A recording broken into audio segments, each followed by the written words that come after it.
Hello, wrestling fans, and welcome to Volume 7 of Step Through the Ropes. In the year 1996, one of the biggest news stories in pro wrestling was that Scott Hall and Kevin Nash were leaving the World Wrestling Federation to jump to World Championship Wrestling, where they, along with Hulk Hogan, ignited the New World Order, which helped WCW Monday Nitro win the Monday Night Ratings War for nearly 2 years.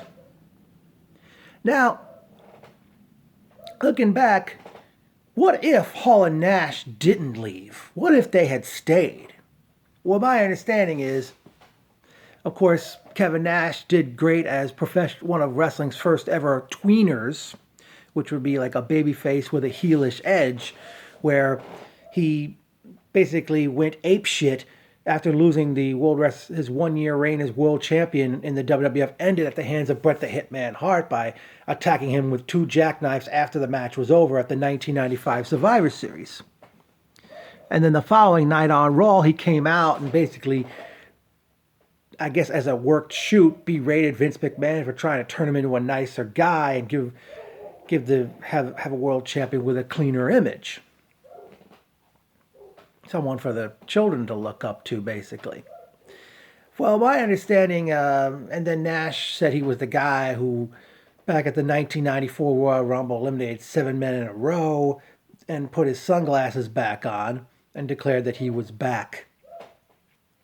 A month later, Diesel, which was Kevin Nash's identity at the time, he defeated the late, was disqualified in a match with the late Owen Hart, as the match was made because the very same night Diesel had gone back to his roots. Shawn Michaels had collapsed in the ring during his match with Owen, and Diesel wanted revenge, and Diesel, unfortunately, after giving Owen a powerbomb, ended up pushing the referee and got disqualified. And by the end of that very pay-per-view, Diesel and The Undertaker were face-to-face, as Diesel was seemingly livid over The Undertaker being named the number 1 contender to the world title for the 1996 Royal Rumble. Fast forward to the 96 Rumble, Diesel was the last man eliminated from the match by the winner, Shawn Michaels. And right after the Rumble match ended, Diesel was still at ringside as The Undertaker made his way to the ring. Diesel pushes Paul Bearer, and then Diesel and Undertaker get into a brawl. And Diesel tells The Undertaker, "I ain't afraid of the dark." Then Taker has his match with Bret Hart for the world title. Taker nails Bret with the Tombstone Piledriver, and as the referee's about to count to 3, Diesel had come out and pulled the referee out of the ring, and Diesel enabling The Undertaker to win the match by disqualification, but did not win the world title. And then Paul Bearer shows Undertaker that Diesel is at ringside, and Diesel, I guess he was the first in the WWF to flip the bird, and he did it towards The Undertaker. Then a month later, Diesel, at an In Your House pay-per-view, Diesel challenges Bret Hart for the world title, but fails due to The Undertaker bursting through the ring and pulling Diesel through the hole, and Bret escaping the steel cage, and then as a result, and pretty much sealing the deal that Diesel would face The Undertaker one-on-one in what was originally billed as a do-or-die match, where if Diesel did not beat The Undertaker, he would, I guess, leave the WWF. Well, then, on St. Patrick's Day in Madison Square Garden house show, Diesel joined forces with Shawn Michaels to face Bret Hart and The Undertaker in a tag team match, where most of the match, Taker and Diesel brawled to the back, and it was mostly Hart and Michaels one-on-one, seemingly. Diesel used a chair on Bret and The Undertaker, getting he and Shawn disqualified, but then after the match, Diesel hits Shawn with the chair, completing, basically becoming a 100% heel again. I mean, looking back on Diesel as a tweener from late 95 to early 96, that was pretty much some great work out of Kevin Nash, and if Vince McMahon put that together, it helped it. I'm sure that was a great plan. Then 2 weeks later at WrestleMania 12, Kevin was defeated by The Undertaker in a match, but I understand Kevin, originally his contract was going to go up a few days after WrestleMania 12. He decided to stay until early June.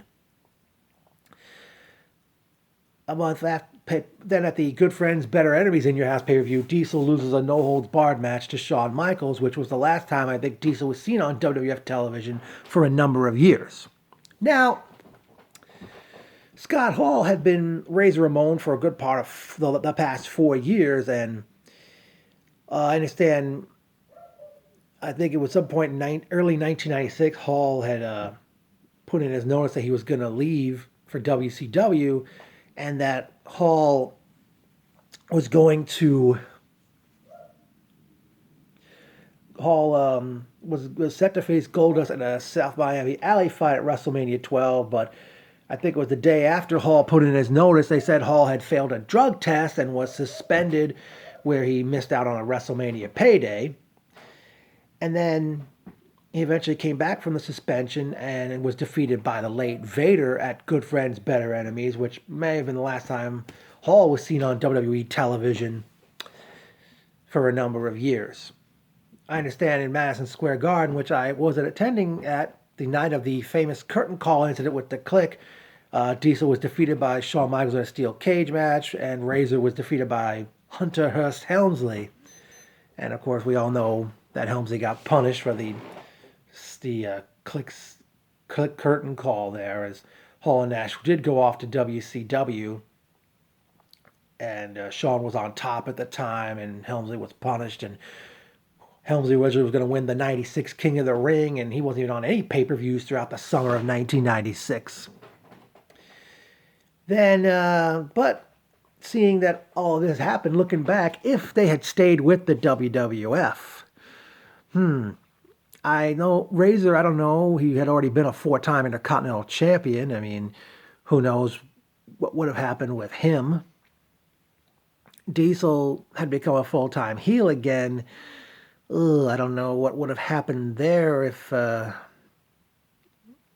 he had like stuck around, and probably, I mean, we could have seen, wow, let's see, heel Diesel in 96. We could have seen him against, well, maybe if he didn't go here, we could have seen him one-on-one with Vader that year. We could have seen him against, wow, I'm thinking of other top baby faces that were around at the time. Well, crap. I mean, I don't know, folks. I mean, what do you folks think would have happened? I know this is a kind of a very short video. What do you think would have happened if Scott Hall and Kevin Nash didn't leave the WWF in 1996? Do you think they would have still been on the same plateau they were at the time they left? Do you think they would have slumped and fallen to mid-card obscurity? Let me know your comments, folks. And can't wait for Volume 8 of Step Through the Ropes. Be on the lookout for that, folks.